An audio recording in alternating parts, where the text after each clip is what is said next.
All right, well, let's ask that question to Ari Fleischer, former White House press secretary in the Bush administration and a Fox News contributor. So if you're looking at the over and the under on the Supreme Court vote, what are you looking at?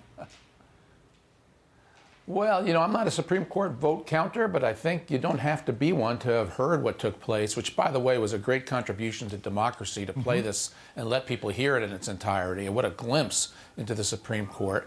But I think, John, the Supreme Court is on the verge of saving the Democratic Party from its own worst excesses. Can you imagine if this goes through? What would it do to our country if Donald Trump were removed from the ballot? And make no mistake, what the Colorado Secretary of State and Maine Secretary of State have done is an insurrection of its own kind. It is an insurrection of a different sort.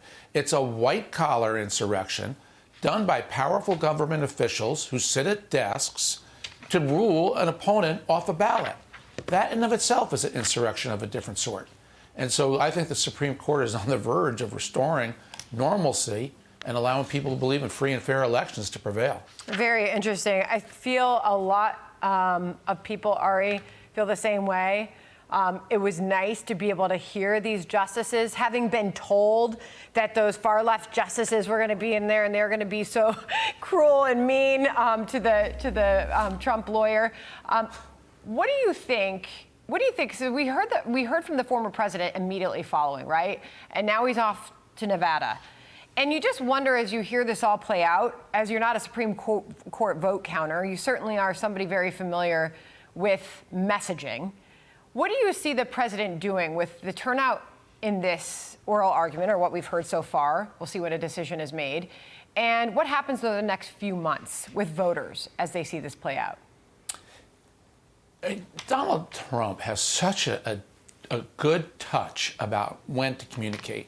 Think about what he did today. There was a hearing in the Supreme Court about whether he should be removed as a presidential candidate. And what was his response?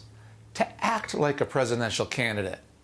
He went right over the various issues to show everybody I am a presidential candidate. I will talk like one. I'll take questions from the press like one. The press shouted like there was a presidential candidate right in front of them. I mean, it just shows how absurd it is to think you can remove him from the ballot when he acts the very role that he is, which is a certified, legitimate, bona fide presidential candidate who very well may become the next president.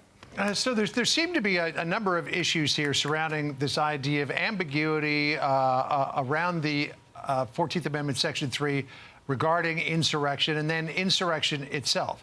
So you don't have the word president in Section 3 of the 14th Amendment, and then you also don't have Donald Trump even charged with insurrection, let alone convicted of it. So how does Colorado connect those dots? And that's why I said, John, why Colorado is an insurrection of a different sort. A white-collar insurrection by powerful people who sit at desks. And this is why you want a Supreme Court, because they have to overrule the passions of elected officials. And there's passion on both sides. But what's broken the norms in recent years are efforts to get Donald Trump. The two impeachments of Donald Trump, both in contravention of House rules. Nancy Pelosi deciding who could and could not sit on congressional committees and throwing Republicans off and appointing her own people. And now you have secretaries of state following that very norm-breaking thread to throw Trump off the ballot. It wasn't like this, but the Democrats can't control themselves. And that is why we need powerful institutions that do look long-term, that go beyond the passions of the day to reset the clock and remind us free and fair elections is what's made America strong, and Colorado and Maine are out of line. All right, so here's some more sound from Alito inside the Supreme Court earlier. I'm not taking a position one way or the other about whether the expert's testimony should have been admitted or anything like that, or the meaning of President Trump's words. I'm just trying to get you to grapple with what some people have seen as the consequences of the argument that you're advancing, which is that there will be conflicts in decisions among the states, that different states will disqualify different candidates. But I'm not getting a whole lot of help from you about how this would not be an unmanageable situation. Quite a moment there, Ari. Yeah, and it was just repeated question after question after question, which is heartening. I hope the justices will issue their ruling soon. I don't know if they'll wait all the way to the summer to do it. We really need, as a nation, just to move beyond this, get it behind us.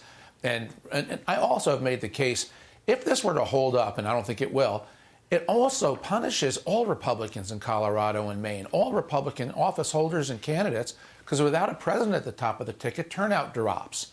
So it's a shot aimed at Donald Trump, but the side effects hit Republicans up and down the ballot, from dog catcher to mayor to Congress. And that's important, too. Ari, we pointed out before, too, that Justice John Roberts, off the back of Elena Kagan, was saying, well, look, if we rule in favor of Colorado, this is going to have a domino effect. This is what he said. This is call for number 4. What do you do with what would seem to me to be plain consequences of your position? If Colorado's position is upheld, surely there will be disqualification proceedings on the other side, and some of those will succeed. In very quick order, I would expect, although my predictions have never been correct, I would expect that a goodly number of states will say, whoever the Democratic candidate is, you're off the ballot, and others, for the Republican candidate, you're off the ballot, and it'll come down to just a handful of states that are going to decide the presidential election. That's a pretty daunting consequence.